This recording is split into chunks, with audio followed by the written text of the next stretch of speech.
Akwara Patience. I graduated from the Department of Agricultural Extension, class of 2016, Landmark University. And I'm the CEO, Ferbuary Farms and Consults. We're involved in poultry production, snails production, and catfish production. But we also occupy the supply value chain. We supply grains, um, and we also do a little bit of exports. So that's me.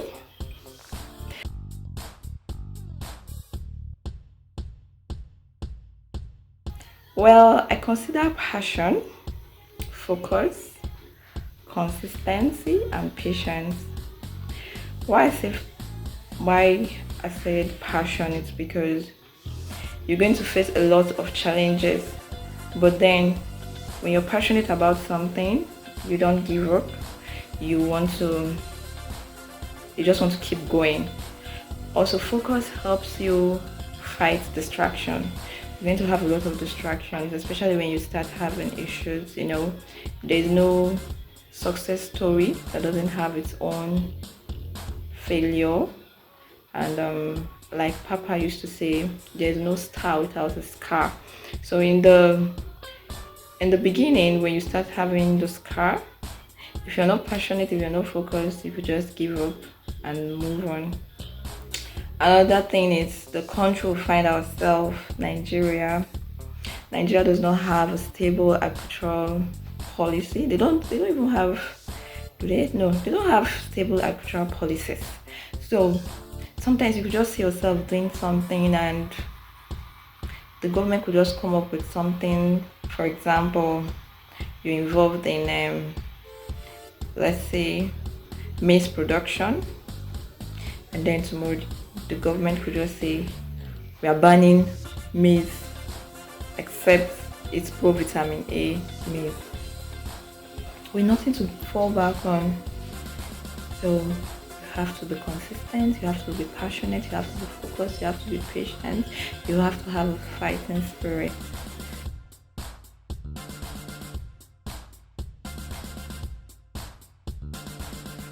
So in starting a business, when I consult for startups, I usually tell them you have to have some level of expertise. So school actually affords you the opportunity to get some level of expertise.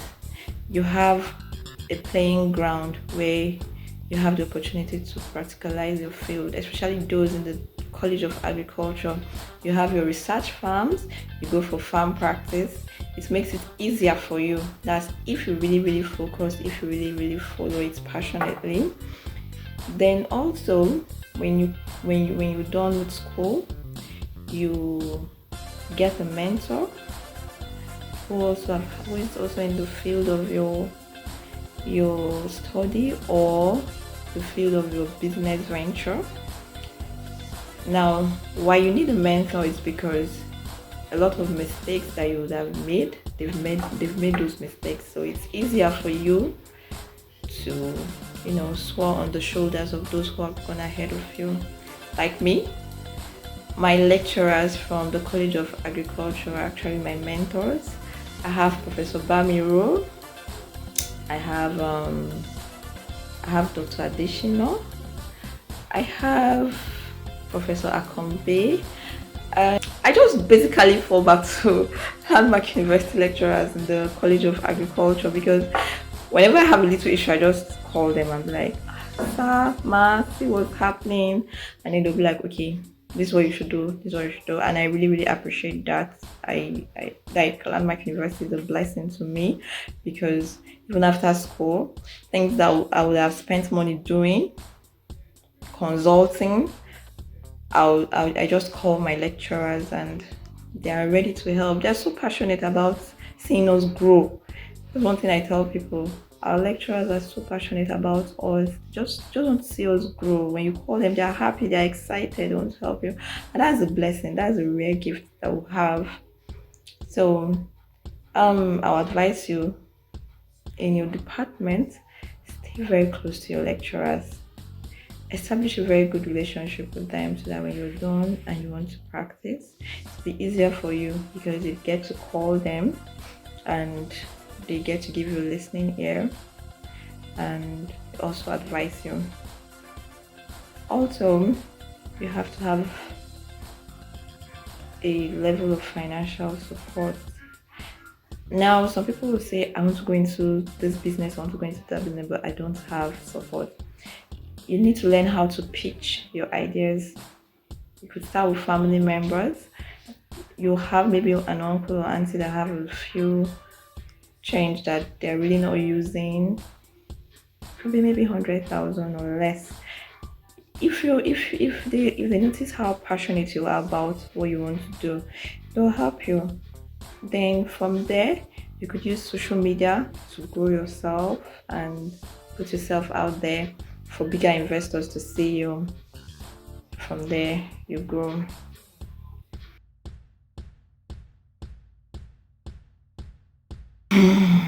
Okay, I'll say it's easy and it's hard at the same time. Yeah, it's easy and it's difficult at the same time. This is because what makes it easy is the population. You have a ready market. Nigeria, we're blessed with population, so we have a ready market that is ready to patronize your services and your goods. But I'll keep hammering it. Our policies, our poor infrastructure, no security, no power supply. I'm not going to say poor. I just feel like no power supply. Insecurity is everywhere. These things play a major factor because why your major counterparts in the Western world have access to all this, you are here paying money to fuel your generator. You're touring on bad roads. Sometimes you could be in a hurry to go for a meeting and then you just get this roadblock. Then they'll tell you maybe one truck fell or something and the day is already ruined. Get but when it comes to ready market, as long as you're good, you're able to brand yourself, then people are always ready to patronize. You just have to work on branding. You just have to work on putting yourself out there.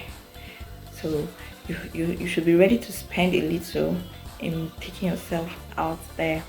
Like when I started, immediately after graduation, before NYSC, I decided to raise about 200 birds.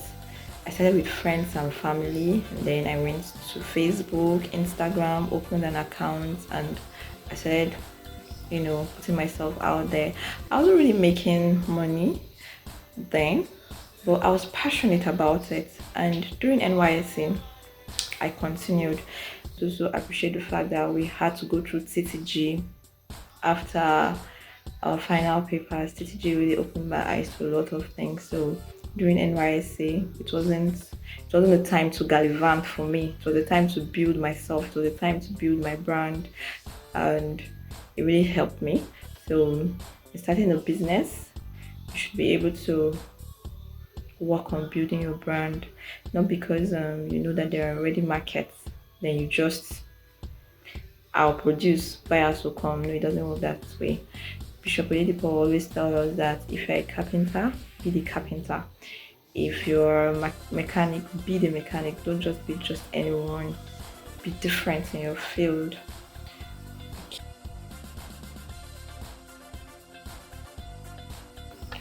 Okay, so I'll advise you to stay focused. I'll advise you to remain passionate. I'll advise you to be very prayerful and trust God, because we are all Joseph and the world is 11 brothers, and if you believe in yourself, all other stars will bow to you. holding God tight. I'll keep saying thank God for Landmark University. Just stay focused. Yes, it can be very challenging. School rules and regulation, I faced that. It was really stressful for me, but look at the goal. Look at what you have to achieve. It's just for a while.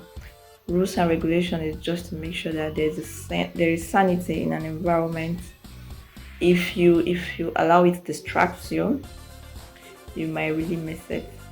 In as much as we have the whole SDC and everything is for your good. I didn't know that until I left school. So I'm telling you now, I'm privileged to tell you that it's actually for your good. Sometimes it tests your patience.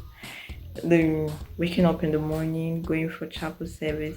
Do you know when you're out of school, you appreciate it?